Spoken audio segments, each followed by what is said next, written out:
समर्थ classes के online YouTube channel में आप सभी का एक बार फिर से स्वागत है। 11th क्लासेस का बायनोमियल थ्योरम का हमारा लेक्चर नंबर 4 है आज का। ठीक है, तो अगर आप लोगों ने अभी तक हमारे 3 लेक्चर नहीं देखे हैं तो पहले 3 लेक्चर अटेंड कर लीजिए। आज के लेक्चर में हम क्या करने वाले हैं, क्वेश्चन पे फोकस करने वाले हैं। जो अभी तक हमने पढ़ा उन पे बेस्ड जो जो क्वेश्चन बन सकते हैं अच्छे पैटर्न पे, वो हम क्वेश्चन ट्राई करेंगे। ये क्वेश्चन मैं आपको होमवर्क के लिए छोड़ के गया था कि if 1 + x to the power 21, 1 + x to the power 22, इस टाइप का एक आपको एक्सप्रेशन दिया हुआ है। आपसे पूछेगा find the coefficient of x to the power 10, x की पावर 10 का गुणांक क्या होगा। ठीक है, चलिए हम अगर बात करें 1 + x to the power n में x की पावर n का कोएफिशिएंट क्या होता था, या x की पावर r का कोएफिशिएंट क्या होता था, NCR, हाँ कि ना।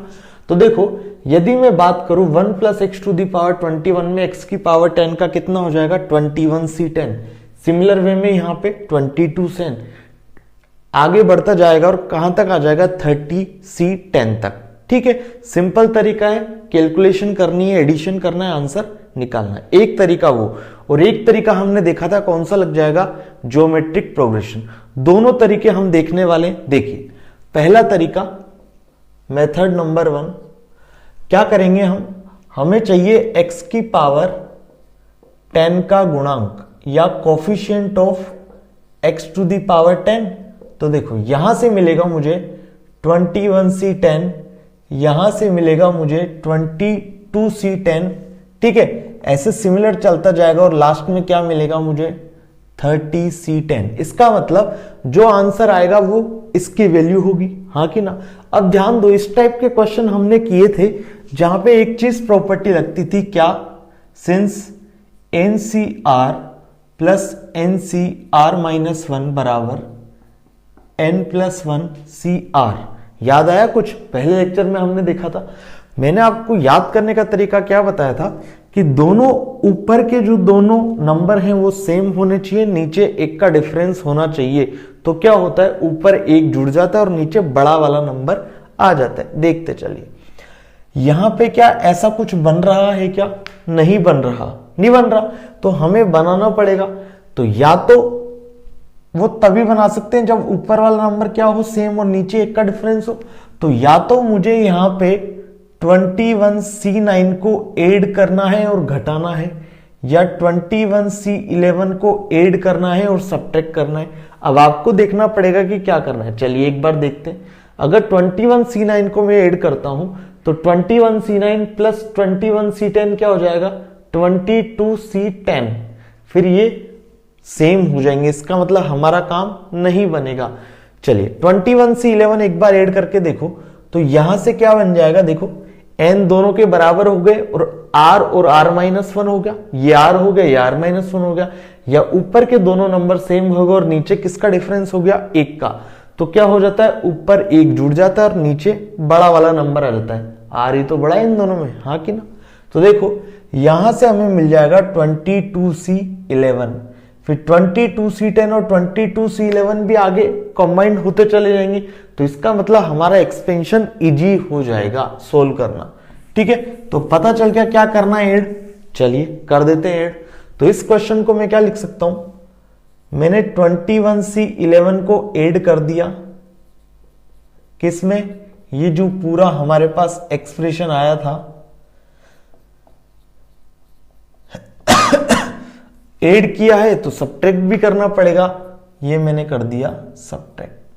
ठीक है, अब हम क्या जानते हैं कि NCR प्लस NCR-1 बराबर क्या होता है, n+1CR। लगा दो, देखो ये दोनों आपस में क्या बन जाएंगे, 22c11, बाकी एज इट इज चलेगा, 22c10 and so on, 30c10 minus का 21c10। बोलो किसी को कोई समस्या नहीं। सिमिलर वे में क्या बन जाएगा, ये 23c11। ठीक है, फिर यहां पे एक टर्म होगी, यहां पे हमारी 23c10, तो उससे मिलके क्या बनेगा, 24c11, हाँ कि ना।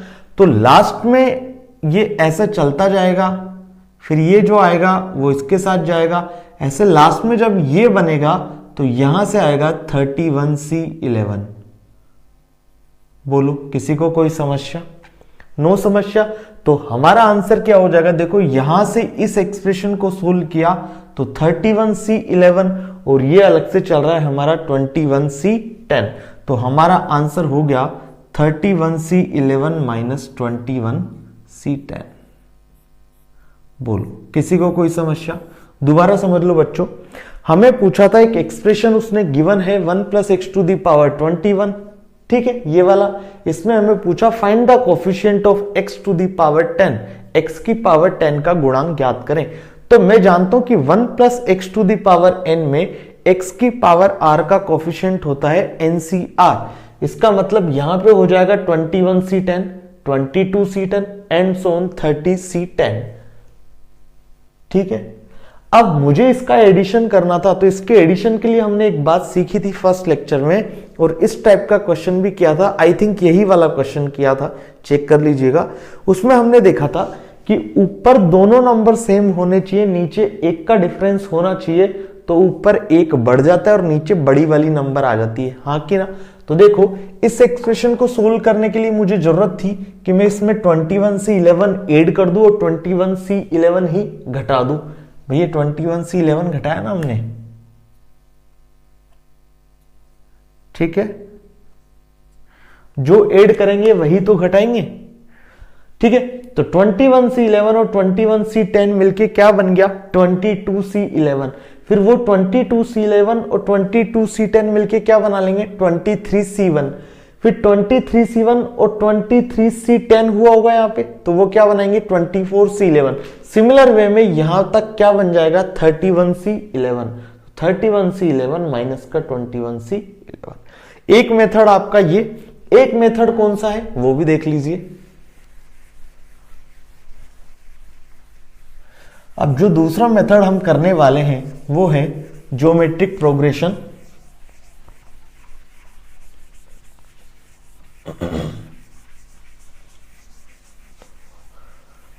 देखना भाई, मेथड नंबर 2 हम देखने वाले हैं इस क्वेश्चन का। हमने ज्योमेट्रिक प्रोग्रेशन का एसएन देखा था, यहां पे ए हो जाएगा, या पहले तो लिख लीजिए geometric progression method, GP method, Hindi वाले लिख लीजिए गुणोत्तर श्रेणी विधि, ठीक है। तो ए क्या है इस क्वेश्चन में हमारा? 1 plus x to the power 21। Geometric progression में आर होता था कॉमन रेशियो, सार्वनुपात। कितना आएगा इसमें से? जब मैं इसको डिवाइड करूंगा तो वो कितना आएगा? 1 प्लस एक्स ही आएगा। देख लीजिए ऐसा चलता जाएगा, 1 प्लस एक्स ही आएगा। जब नेक्स्ट टर्म को प्रीवियस से डिवाइड करेंगे तो हमेशा 1 प्लस एक्स आ रहा है, इसलिए तो ये क्या है? Geometric progression. और ज्योमेट्रिक प्रोग्रेशन का हम जानते हैं एसएन क्या होता है? ए आर की पावर n-1 अपोर r-1 होता है। चलिए सोल्व कर दीजिए। तो यहां से कितना आ जाएगा? एस एन, ए की वैल्यू है आपके पास 1 plus x to the power 21 a into are की पावर n, 1 प्लस एक्स, ठीक है, आर की power n। Number of terms कितनी टोटल? 21 से चालू हुई 30 तक खत्म। It means number of terms कितनी? पदों की संख्या कितनी? 10। तो r की power n-1 divided by r-1। बोलो किसी को कोई समस्या? नो समस्या। देखिए काटा पीटी करें, 1 से 1 को उड़ा डाला, बचा क्या हमारे पास? अब इसको और इसको एक बार मल्टीप्लाई कर लेते हैं, फिर इसको और इसको मल्टीप्लाई कर लेंगे।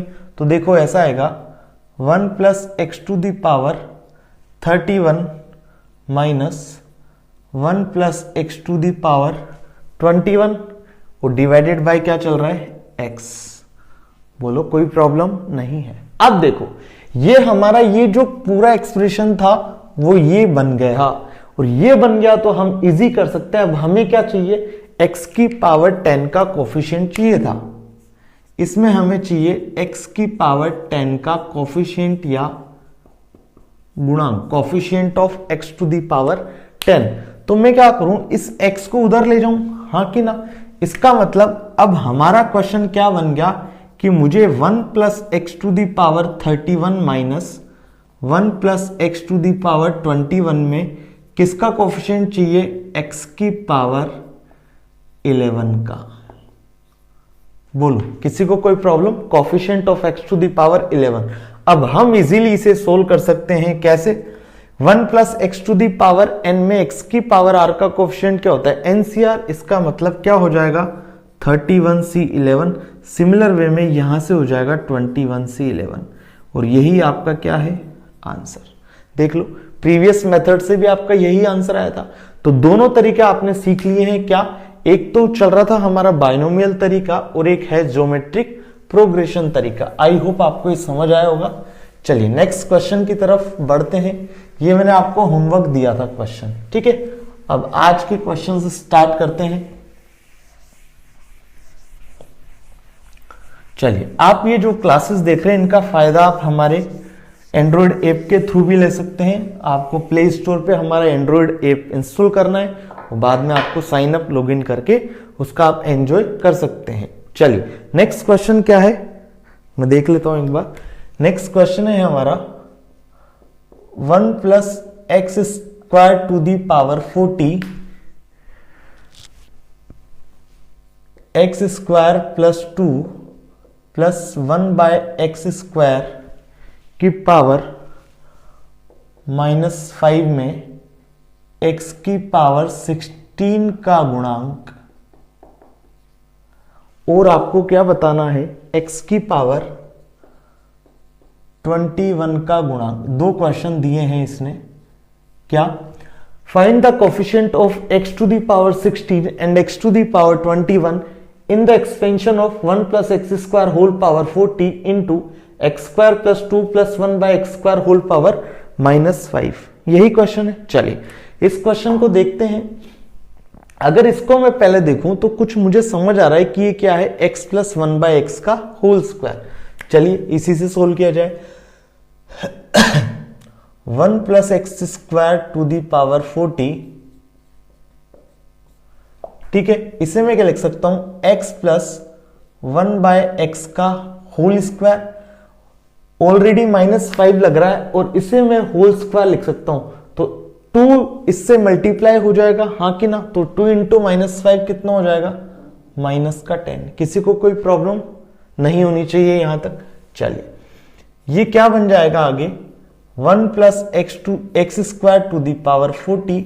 यहां से जब मैं एलसीएम लूंगा यहां x आएगा, यहां क्या आ जाएगा एक्स स्क्वायर, और ये बन जाएगा प्लस का 1 और यहां -10 चल रहा है। बोलो बच्चों कोई प्रॉब्लम, ठीक है।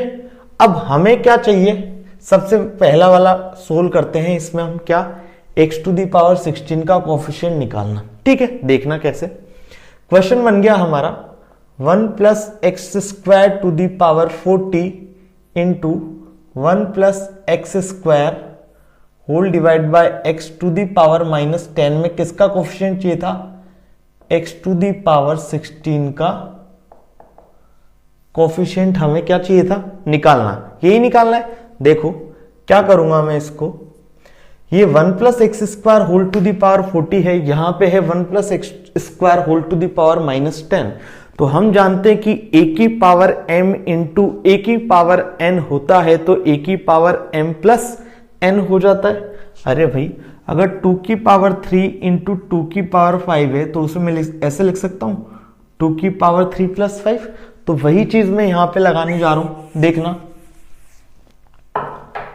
इसे मैं लिख दूंगा 1 plus x square whole to the power 30 और ये होल डिवाइडेड में x जो चल रहा था इसको मैंने इधर मल्टीप्लाई कर दिया। इट मीन्स ये हो गया x टू दी पावर 17 का गुणांक, coefficient of x to the power 17। और हम जानते हैं कि 1 plus x square whole to the power 30 में क्या कभी x टू दी पावर 17 मुझे मिलेगा क्या, बताना। हम जानते हैं कि 1 plus x square whole to the power 30 है, तो अगर पहली डिग्री बनेगी 0, 0 के बाद 2 आएगा। अरे भाई देखो 1 प्लस एक्स की पावर n का जो एक्सपेंशन था, प्रसार था, वो क्या होता था, nc0 x की power 0 nc1 x plus nc2 x square plus nc3 x cube, यही होता था। तो यहां पे x की जगह क्या है, एक्स स्क्वायर, तो क्या बनेगा NC0 एक्स स्क्वायर की power 0 plus NC1 x square की पावर 1, NC2 एक्स स्क्वायर की पावर 2, NC3 एक्स स्क्वायर की पावर 3, NC4 एक्स स्क्वायर की पावर 4, यही बनेगा। इसका मतलब इवन नंबर में x की पावर आएंगी, ये बात पक्का पता है। x की पावर 0, x की पावर 2, x की पावर 4, x की पावर 6, इसका मतलब क्या x की पावर 17 कहीं आएगी, नहीं आएगी। तो x की पावर 17 का गुणांक क्या हो जाएगा, 0, और यही इसका क्या हो जाएगा, आंसर। बोलो आंसर चेक कर लिया जाए एक बार। x की पावर 17 का गुणांक बिल्कुल सही है, 1 plus x square whole to the power 40, 1 plus x square whole to the power 13 में कुछ गड़बड़ हुई है क्या, देख लो बच्चों, बिल्कुल गड़बड़ हुई है। यहां पे हमने देखो गड़बड़ क्या करी, इस क्वेश्चन में देखना कैलकुलेशन, कैसे कैलकुलेशन मिस्टेक की मैंने। यहां पे हमें दिया हुआ है 1 प्लस एक्स स्क्वायर की होल पावर 40, यहां पे भी था x square plus 1 to the power -10 divide by x to the power -10, इसका मतलब यही है। मैंने क्या किया, इस x को डायरेक्ट मल्टीप्लाई कर दिया, जबकि देखो ये basically 1 by x whole power -10 ही तो है, इसका मतलब ये x की पावर -10 पूरा मल्टीप्लाई होगा, हाँ कि ना। मैंने क्या किया, x को ही मल्टीप्लाई कर दिया, मेरे दिमाग से वो चीज निकल गई कि x की पावर -10 है। तो देखो हमारा क्वेश्चन यहां तक सही था, यहां हमने कैलकुलेशन मिस्टेक की, तो ये बड़ी एरर है, तो आप भी ध्यान रखिए, ऐसी एरर हमें कभी भी नहीं करनी है, ठीक है। हो जाती है, मैं मानता हूं, मुझसे भी हुई है। चलिए तो क्या हो जाएगा, यहां से देखना, 1 plus x square whole to the power 40, direct कर दो इसको, तो 40 प्लस -10 कितना हो जाएगा, 30।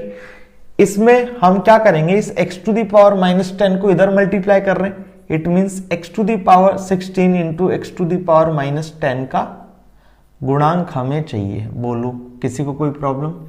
इट मींस जब इसे सोल्व करेंगे तो कितना आएगा, x की पावर 6 का गुणांक। अब आप फटाफट से इजीली बता सकते हैं क्या, देखो अगर इसका मैं एक्सपेंशन खोलूंगा तो दोबारा सुन लीजिए एक्सपेंशन, बढ़िया आपको याद हो जाएगा। 30c0 एक्स स्क्वायर की पावर 0, 30c1 एक्स स्क्वायर की पावर 1, 30c2 एक्स स्क्वायर की पावर 2, 30c3 एक्स स्क्वायर की पावर 3, क्या चाहिए, x की पावर 6, तो एक्स स्क्वायर की पावर 3 से ही तो मिलेगा। इट मींस x की पावर 6 का गुणांक क्या हो जाएगा, 30c3। बोलो किसी को कोई प्रॉब्लम, सिंपल सा था, बस वो चीज आप याद रखिएगा जो हमारी कैलकुलेशन एरर हुई थी। सेकंड क्वेश्चन, चलिए इसी को उठा लेते हैं, और हमसे क्या पूछा, x की पावर 21। तो देखो 1 प्लस एक्स स्क्वायर की पावर 40, और ये बना था हमारा 1 plus x square whole divide by x -10 में x की पावर 21 का गुणांक, यही बना था। देखिए इसको करें तो वही आ जाएगा, यहां से 1 plus x square whole to the power 30 में x की पावर 21 into x to the power -10 का गुणांक। इट मीन्स क्या, x टू द पावर 11 का गुणांक। क्या कभी x की पावर 11 बनेगी, इसमें इवन बनेगी, अभी हम करते हैं। तो x की पावर 11 जब बनेगी ही नहीं तो उसका कोफिशिएंट कितना आ जाएगा, 0। बिल्कुल सही है हमारा आंसर, x की पावर 11 का कोफिशिएंट कितना आएगा, 0। बोलो इसमें किसी को कोई प्रॉब्लम, इस वाले मेथड में किसी को कोई प्रॉब्लम, इस क्वेश्चन में किसी को कोई प्रॉब्लम। सिंपल सा क्वेश्चन था, x की पावर 16 का कोफिशिएंट चाहिए था, जो भी डिवाइड में आया उसको हम इधर ले गए, तो यहां पे डिवाइड में था x की पावर -10, उधर ले गए तो क्या बन गया, x की पावर 6। पहला वाला सिंपल हो गया। दूसरा वाला जब किया तो x की पावर 11 बन गया। हम जब एक्सपेंशन को सोल्व करेंगे तो x की पावर 11 तो कहीं आएगा ही नहीं, और आएगा ही नहीं तो उसका कोफिशिएंट क्या हो जाएगा, 0। सिंपल। चलिए बढ़ते नेक्स्ट क्वेश्चन की तरफ।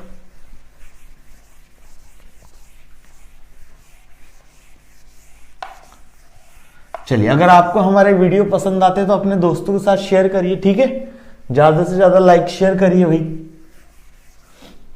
नेक्स्ट क्वेश्चन है हमारा, इसके बाद जेई वाला क्वेश्चन है, ठीक है। आप चाहें तो होमवर्क में ले लीजिएगा या मैं बता दूंगा अभी। क्वेश्चन है हमारा अभी का 1 plus x plus 1 plus x का whole square and so on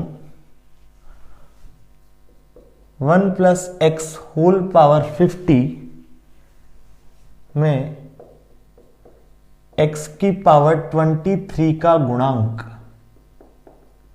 English medium वाले बच्चों क्या, find the coefficient of x to the power 23 in the expansion of this, ठीक है। Find the coefficient of x to the power 23। ध्यान से देखो, इसमें फर्स्ट टर्म क्या है 1, सेकंड टर्म क्या है 1 प्लस एक्स, थर्ड टर्म क्या है 1 प्लस एक्स का होल स्क्वायर, मतलब 1 प्लस एक्स। यदि मैं इसको इससे डिवाइड करूं तो 1 प्लस एक्स आएगा, इसको इससे डिवाइड करूं तो 1 प्लस एक्स आएगा। इट मींस क्या बन रही है जीपी, जिसमें नंबर ऑफ टर्म्स कितनी है, ध्यान से बताना नंबर ऑफ टर्म्स कितनी है, 50 या 51। नंबर ऑफ टर्म्स, पदों की संख्या कितनी है इसमें, 51। देखना कैसे, 1 plus x whole power 1 2 3, it means यहां से लेके यहां तक कितने 50 पद, एक अकेला ये रहा, तो टोटल कितने नंबर ऑफ टर्म्स 51। पदों की संख्या कितनी है 51, ठीक है। चलिए इसे सोल्व करते हैं। जीपी मेथड, गुणोत्तर श्रेणी, ये क्या बन गया, गुणोत्तर श्रेणी का एक क्वेश्चन बन गया। देखिए a बराबर है इसमें 1, r बराबर है 1 प्लस एक्स, n बराबर है कितना 51। तो इसे हम सोल्व कर सकते हैं कैसे, a इंटू आर की power n minus 1, a into are की power n minus 1 divide by r minus 1 बराबर a कितना 1, r कितना है यहां पे 1 plus x to the power 51 minus 1 divide by r minus 1, it means 1 plus x minus का 1। यही है, हमें इसमें क्या निकालना था, x की पावर 23 का गुणांक, यही तो हमें निकालना था। देखते चलना, इस 1 से मैंने इस 1 को काट डाला, ठीक है। ऊपर क्या बचेगा, चेक करें एक बार, ऊपर बनेगा हमारा 1 plus x to the power 51 minus 1, ठीक है। और उसमें हमें क्या चाहिए, x की पावर 23 का गुणांक, और नीचे हमारा x है तो इस x को मैं इधर लेके जा सकता हूं, कोई प्रॉब्लम नहीं होनी चाहिए। तो देखो ये बन गया मेरा x की पावर 24 का गुणांक। बोलो किसी को कोई समस्या। अब इसे आप सोल्व कर सकते हैं क्या, मुझे बताइए एक बार। तो क्या होमवर्क दे दूं या मैं बताऊं, बोलो सब लोग एक बार देख लो इस क्वेश्चन को, कहीं प्रॉब्लम हो तो मुझसे पूछ लो, पोस्ट कर लीजिए वीडियो को।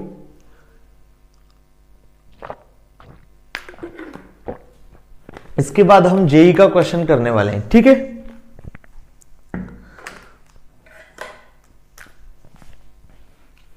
देखो देखो फटाफट से,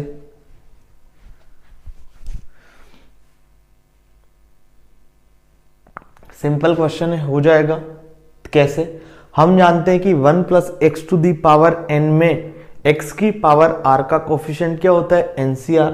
तो 1 plus x whole to the power 51 में यदि मैं x की पावर 24 का आपसे कोफिशिएंट पूछूं तो वो कितना हो जाएगा, 51c24। सिंपल सा क्वेश्चन था, सिंपल आंसर, बोलो सिंपल है। चलिए नेक्स्ट क्वेश्चन की तरफ बढ़े, हो गया, मैंने बता दिया आपको एक क्वेश्चन।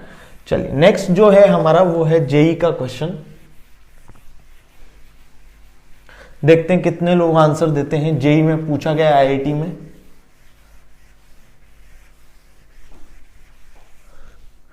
क्वेश्चन है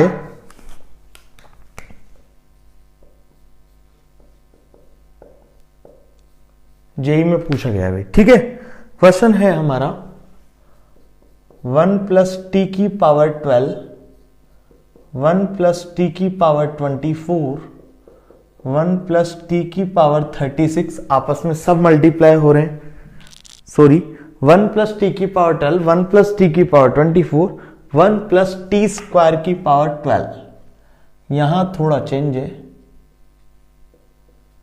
1 प्लस टी स्क्वायर की पावर 12, इसमें हमें बताना है T24 और T16 के कोफिशिएंट या गुणांक। T24 टी की पावर 24 टी की पावर 16 के हमें क्या बताने हैं, इसमें कोफिशिएंट बताने हैं। ठीक है, चलिए इस क्वेश्चन को देख लिया जाए एक बार। ये मैंने दूसरा पेन चेंज कर लेता हूं। अगर इन दोनों को मैं मल्टीप्लाई करूं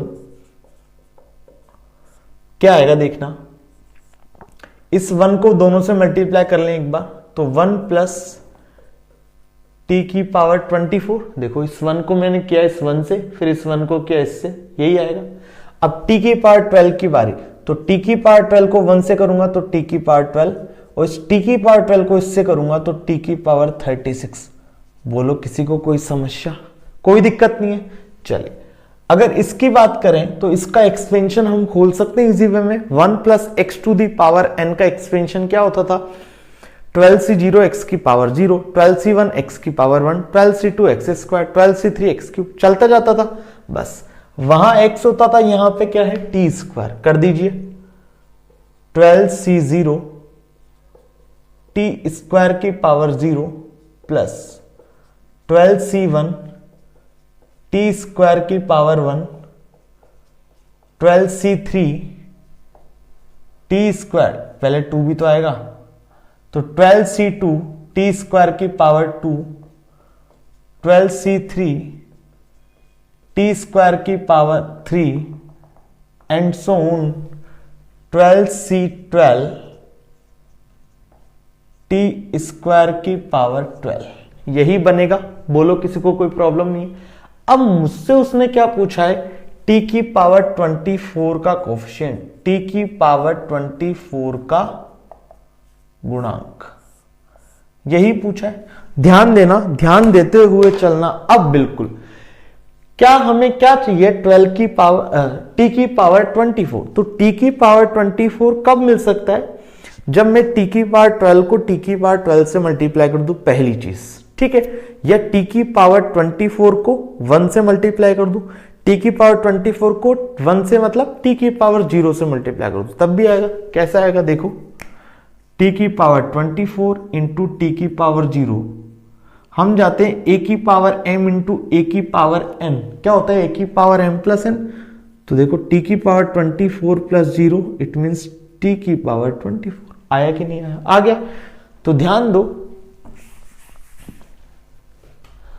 अगर इस 1 की बात करूं तो ये 1 टी की पावर 24 कब दे सकता है, जब इस 1 को मैं इधर टी की पावर 24 से मल्टीप्लाई कर दूं, और इधर टी की पावर 24 वाली टर्म कौन सी है, केवल और केवल ये।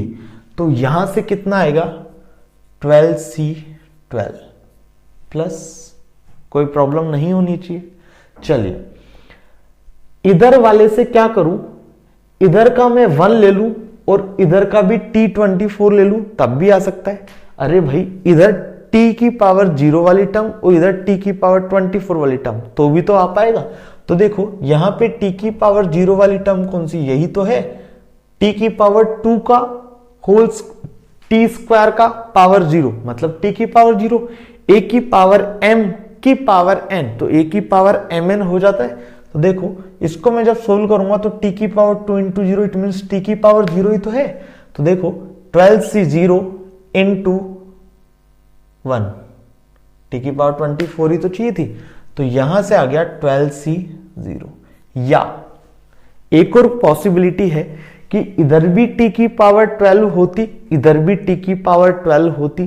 तो इधर देखो t की पावर 12 कहां से बनेगा, 12c3 से क्या बनेगा, टी स्क्वायर की पावर 3, आगे बनेगा टी स्क्वायर की पावर 4, आगे बनेगा टी स्क्वायर की पावर 5, आगे बनेगा टी स्क्वायर की पावर 6। तो वही तो टी की पावर 12 देगा, और कहां पे बनेगा वो 12c6 पे। तो वहां से आएगा 12c6, और यहां कहां पे बन रहा है 1 पे, it means 12c6 into 1 it means 12c6। Solve करिए, आंसर पाइए। हम जानते हैं कि NC0 की वैल्यू कितनी होती है, कोई मुझे बताइए NC0 की वैल्यू कितनी होती है, 1 होती है, मैंने बताया था। सिमिलर वे में एक और चीज बताई थी मैंने कि NCN की वैल्यू भी कितनी होती है, 1 होती है। तो देखो ये 1 के बराबर, ये भी 1 के बराबर, और यहां से 12C 6, तो आंसर आ गया 2 + 12C 6। एक बार और बता दूंगा, दूसरा एक और चेक कर लेते हैं। हमें चाहिए दूसरा t की पावर 16 का कोफिशिएंट। चेक करिए t की पावर 16 कब आ सकता है, जब यहां से t की पावर 8 हो और यहां पे भी t की पावर 8 हो। क्या वैसा है क्या, उधर t की पावर 8 है लेकिन यहां पे t की पावर 8 नहीं है, इसका मतलब t की पावर 16 वहां से नहीं आ पाएगा, हाँ कि ना। पहली बात, यहां से 1 ले लू और यहां से t की पावर 16 ले लू तो पॉसिबिलिटी है। यहां से t की पावर 16 कब मिलेगा, जब t² की पावर 8 करूंगा, और वो कब मिलेगा, यहां से 12C 8 पे, हाँ कि ना। तो देखो वहां से आ गया 12C 8, तो ये तो मैंने लिया t की पावर 16, तो t की पावर 16 इधर से 12C 8 × 1, तो 12C 8, या एक पॉसिबिलिटी लिए। और क्या बन सकती है सोचो मुझे, अगर मैं यहां से ले रहा हूं t की पावर 12, तो यहां से लिख सकता हूं t की पावर 4, तभी तो बनेगी। तो देखो t की पावर 12 लूंगा, t की पावर 12, यहां से t की पावर 4 लूंगा, तो क्या आ जाएगा 12C2। किसी को कोई प्रॉब्लम नहीं। और कुछ बन सकता है कि देखो 1 वाली मैंने पॉसिबिलिटी ले ली कि यहां से 1 है तो उधर से कितना होना पड़ेगा, पूरा का पूरा t की पावर 16, और पूरा t की पावर 16 के लिए क्या था 12C 8, या t की पावर 24 को किससे मल्टीप्लाई करूं कि t की पावर 16 आ जाए, कोई पॉसिबिलिटी नहीं है, क्योंकि सब पावर बढ़ती हुई जा रही, कोई घटती हुई नहीं है। क्या t की पावर 12 से पॉसिबल है, बिल्कुल है। यहां से t की पावर 12 ले लू और यहां से t की पावर 4 ले लू, तो वही चीज किया मैंने 12C2। क्या t की पावर 36 से पॉसिबल है, नहीं है। तो हमारा आंसर इतना सा हो जाएगा, इसे सोल्व कर लीजिएगा, आपका आंसर आ जाएगा। चलिए ये तो 2 क्वेश्चन हो गए। मान लीजिए इसी में एक पूछता आपसे कि t की पावर 17 का कोफिशिएंट बताइए, t की पावर 17 का बताइए, तो क्या t की पावर 17 का कोफिशिएंट यहां संभव है, पॉसिबल है? और तो कहीं पॉसिबल नजर ही नहीं आ रहा। आता तो इससे आता 1 × t की पावर 17, जबकि यहां पे t की पावर 17 कभी बनेगी ही नहीं, तो t की पावर 17 का कोफिशिएंट कितना आ जाएगा, 0।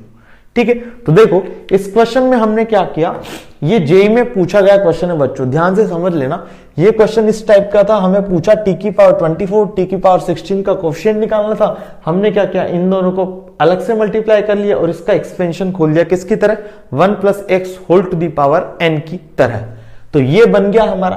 अब हमें चाहिए t की पावर 24 का कोफिशिएंट। ध्यान से समझो इसको कि अगर ये 1 है, ये 1 t की पावर 24 कब दे सकता है, जब इस 1 वाले प्रोडक्ट को, ये बेसिकली 1 जो है वो है क्या, t की पावर 0। ध्यान से समझो, ये 1 जो है एक्चुअल में ये क्या है, t की पावर 0। ठीक है, तो इस t की पावर 0 को किससे मल्टीप्लाई करूं कि t की पावर 24 आ जाए, t की पावर 24 से, हाँ कि ना। तो यहां से t की पावर 24 क्या बन रहा था, t की पावर 24 क्या बन रहा था, 12C12, या इस t की पावर 24 को यहां किससे मल्टीप्लाई करूं, 1 से, तभी तो t की पावर 24 आएगा। देखो t की power 24 into 12C0 into t की पावर 0, तो t की पावर 24 का कोफिशिएंट क्या बनेगा, 12C0 ही तो बनेगा। या इस t की पावर 12 को किससे मल्टीप्लाई करूं कि t की पावर 24 हो जाए, तो ये t की पावर 12 को यहां से t की पावर 12 से ही मल्टीप्लाई करना पड़ेगा। इट मींस 12C6 से मल्टीप्लाई करना पड़ेगा। t की पावर 36 को किसी से मल्टीप्लाई कर सकता हूं कि t की पावर 24 आ जाए, कोई नहीं। तो वहां से हमें बनेगा नहीं, हमें बनेगा 12C12 + 12C0 + 12C6। सोल्व करेंगे, आंसर ये आएगा। और ये वाला मैंने आपको भी बताया, सिंपल क्वेश्चन है। ठीक है, आई होप आपको ये पूरा वीडियो लेक्चर पसंद आया होगा। ये हमारा 4th लेक्चर था इस बायनोमियल थ्योरम का। अभी हम आगे और क्वेश्चन देखने वाले हैं, अभी कॉन्सेप्ट नहीं है। अभी हम जितना हमने पढ़ा उस पे 1-2 लेक्चर और क्वेश्चन की प्रैक्टिस करने वाले हैं, जिससे आपके जेईई मेंस में जो क्वेश्चन की वैरायटी है वो पूरी हम यहाँ पे कवर कर लें। आपके बोर्ड एग्जाम में जिस भी टाइप के क्वेश्चन आते हैं वो भी हम कवर कर लें, ठीक है। तो आई होप आपको वीडियो पसंद आ रहे हैं। आप अपने दोस्तों के साथ शेयर करिए, अपने रिलेटिव के साथ शेयर करिए। आप हमारे प्ले स्टोर से जाके एंड्रॉइड ऐप को इंस्टॉल कर सकते हैं। चैनल को सब्सक्राइब करना बिल्कुल ना भूलें, ठीक है। चलिए बाय बाय, मिलते हैं नेक्स्ट लेक्चर में। अपना ख्याल रखिए, अपने परिवार का ख्याल रखिए। Bye bye.